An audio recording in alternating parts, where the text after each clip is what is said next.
Nashik, police कर्मचाऱ्याचा शिक्षिकेवर अत्याचार, गुन्हा दाखल, सेवेतून निलंबित. नाशिक, सटाणा तालुक्यात चक्क राख आणि अस्थी झाल्या गायब.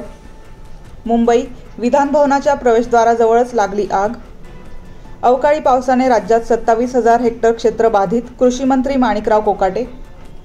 पुणे, पुरंदर विमानतळ बागायती भाग वाचवण्यासाठी प्रयत्न करू, शरद पवार.